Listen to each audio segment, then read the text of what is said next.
সামনেই দীপাবলি, এছাড়াও আছে ছট পুজো এবং জগদ্ধাত্রী পুজো। তাই এই পুজোয় যাতে কোনো বিশৃঙ্খলা না হয় তার জন্য পুলিশ আগে থেকে প্রস্তুত। বুধবার এই নিয়ে হাওড়ার ডোমজুর ব্লকের সমস্ত পুজো কমিটিগুলোর সদস্যদের সঙ্গে নিয়ে একটি সমন্বয় সভা অনুষ্ঠিত হলো ডোমজুরে। হাওড়া সিটি পুলিশের ডোমজুর থানার উদ্যোগে আয়োজিত হলো এই সমন্বয় সভা।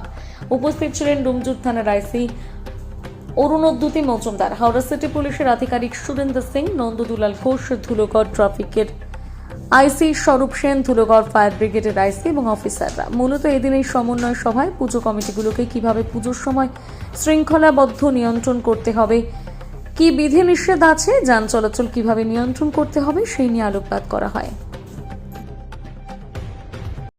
হ্যাঁ, বিভিন্ন নির্দেশ, যেমন আপনাদের ট্রাফিক নির্দেশ দিয়েছে যে হেলমেট পরা, এবং সেটা আমরা যাতে মানে আমাদের এলাকায় অন্যান্য বিশেষ করে স্যারেরা বলে দিলেন যে 18 থেকে 25 বছর বয়সের এরা হেলমেট ছাড়াই চালাতে অভ্যস্ত, তাই এদের বোঝাতে হবে যাতে দুর্ঘটনাগুলো এড়ানো যায়। এছাড়াও বিভিন্ন ট্রাফিক মানে হচ্ছে আমাদের যান চলাচল আমাদের নির্দিষ্ট করে দেওয়া উচিত, মানে একটা ভলেন্টিয়ারদের নামিয়ে আমাদের প্রশাসনের সহযোগিতার সাহায্যে আমরা যাতে পুজোটা সুষ্ঠুভাবে পরিচালনা করতে পারি। আর বাজির দিকে স্যারেরা যেটা বললেন যে বাজি বা মাইক আমাদের তো 64 ডিসিবেল করাই আছে, এবং আমরা ডিজেটা যাতে পরিত্যাগ করি।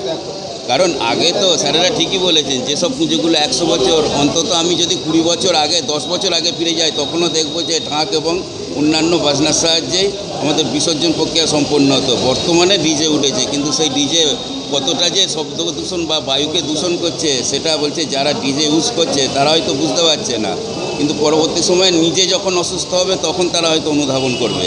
এবং এইটাই আমাদের যে নিজ নিজ এলাকাগুলোকে বোঝাতে হবে। আমাদের এতে পঞ্চায়েত সহযোগিতা করবে এবং প্রশাসনে আমাদের সহযোগিতার হাত সবসময় বাড়িয়ে দিয়েছে। ধন্যবাদ। নবকুমার রায়, আমি উত্তর ভাই संघের ক্যাশিয়ার। निर्देश तो যেমন কি পূজা পারমিশন নেওয়া হয়, ঠিক আছে, বা গ্রিন ক্র্যাকারকে নিয়ে যা যা গাইডলাইন্স আছে, যা রুলস আছে সেটা ওনাকে বলা হয়েছে, টাইমিংসগুলো বলা হয়েছে। প্রসেশন যখন ইমার্শনকে নিয়ে যে প্রসেশন যখন বেরোয় ওনাকে বলা হয়েছে ভাই যা টাইম আপনারা দেন ওই টাইমকে একটু স্টিক করুন তাকি আমরা কোঅর্ডিনেট করতে পারি, क्योंकि একটা পূজা ওখানে অনেক পূজা যায় প্রসেশনতে, ঘাটতে গিয়ে ওখানে ভালো কোঅর্ডিনেশন রাখতে হবে। সেটাই ওনাকে বলা হয়েছে কি আপনারা টাইম ফলো করবেন, প্লাস কমিটি মেম্বার্স একটু দেখবেন কি প্রসেশন সুন্দরভাবে সুষ্ঠুভাবে যায়।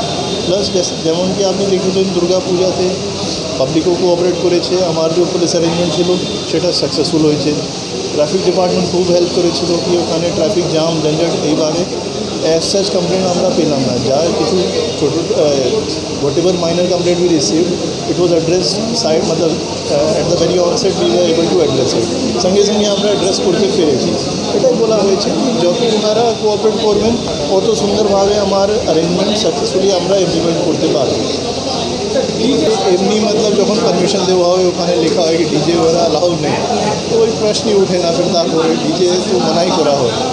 প্রসেশন আপনি সুন্দরভাবে যান যার ट्रेडिशनल तरीके से होए আপনার जो घाट बाजना वाजना जो होता है तो आप करें। डीजे या फिर हाई साउंडिंग इंस्ट्रूमेंट तो एमनी परमिशन से अलाउड है। जहाँ डेसिबल जिस नोट पे वो परफॉर्म होता है डीजे में आउटपुट होता है, साउंड आउटपुट, ওটা এমনি अलाउड है। ওটা নিয়ে তো फिर प्रश्न उठे ना। तो डेफिनेटली वो যখন ও ঘাটে যাবে তো ওনাকে তখন বাধা দেওয়া হবে कि भाई ঘাটে এসব अलाउड নেই। ওনাকে ডিজে নিয়ে যা আগেবার ইনস্ট্রাকশন ছিল সেম আছে, কিছু নতুন করা নেই। এটা সাউন্ড পলিউশন নয়েজ পলিউশন নিয়ে অলরেডি রুলস আছে, কিছু নতুন করা আমরা মতলব বললাম না, যা আগে বছর থেকে সেম এই বছর আছে।